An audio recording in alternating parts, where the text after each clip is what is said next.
इधर Hindenburg research ने सेबी के अध्यक्ष माधवी पुरी बुच और उनके पति धवल बुच पर कई गंभीर आरोप लगाए हैं। आरोपों के मुताबिक बुच दंपति के पास अडानी ग्रुप की वित्तीय अनियमितताओं से जुड़ी ऑफशोर कंपनियों में हिस्सेदारी रही है।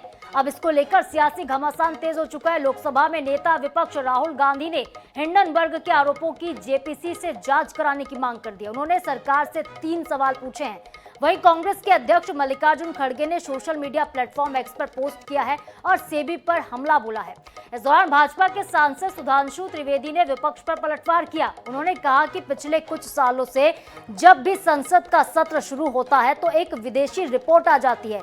बीबीसी की डॉक्यूमेंट्री संसद सत्र से पहले रिलीज होती है। हिंडनबर्ग रिपोर्ट संसद सत्र से ठीक पहले जनवरी में आई थी। साफ है कि विपक्ष के तार विदेशों से जुड़े हैं। वहीं सेबी की प्रमुख माधवी बुच और उनके पति ने हिंडनबर्ग के आरोपों को बेबुनियाद करार दिया। उन्होंने कहा कि फंड में निवेश उनकी कॉर्पोरेट नौकरियों की कमाई, वेतन, बोनस और ईएसओपी से किया गया है। सेबी चीफ की सफाई के बाद हिंडनबर्ग ने क्या कहा ये भी आपको बता दें। उन्होंने कहा कि हमारी रिपोर्ट पर माधवी बुच की प्रतिक्रिया से कई अहम सवाल खड़े होते हैं। तो रिपोर्ट जारी है और सियासत इस पर भारी है। हिंडनबर्ग की रिपोर्ट पर लगातार पॉलिटिक्स देखने को मिल रही है। इसको लेकर नेता विपक्ष राहुल गांधी ने जहां केंद्र पर हमला बोला तो वहीं अब बचाव में सुधांशु त्रिवेदी उतर आए हैं। उनका कहना है कि हर बार विदेशों से ही रिपोर्ट क्यों आती है।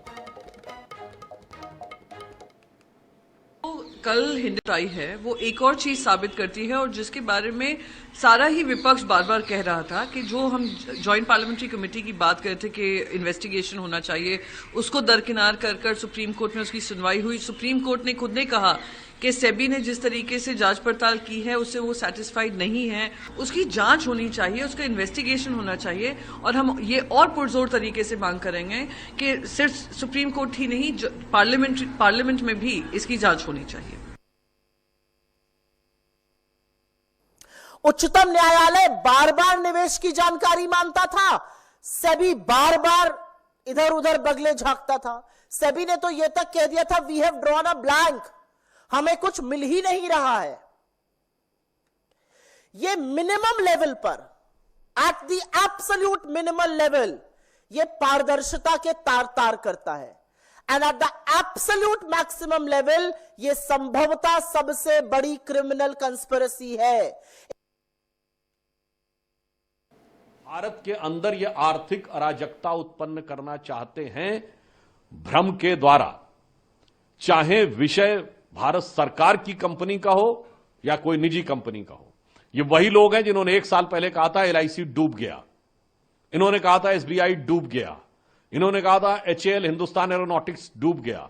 फैक्ट यह है कि एलआईसी ने पिछले तिमाही में 17,000 करोड़ का प्रॉफिट दर्ज किया है, जो ऑल टाइम हाई है। स्टेट बैंक ऑफ इंडिया ने पिछले तिमाही में 21,000 करोड़ का प्रॉफिट दर्ज किया है, जो प्राइवेट और गवर्नमेंट दोनों की कंपनीज में मिला के ऑल टाइम हाई है। एचएएल ने 29,000 करोड़ का रेवेन्यू 2023-24 में आया। अब सेबी के ऊपर अटैक है।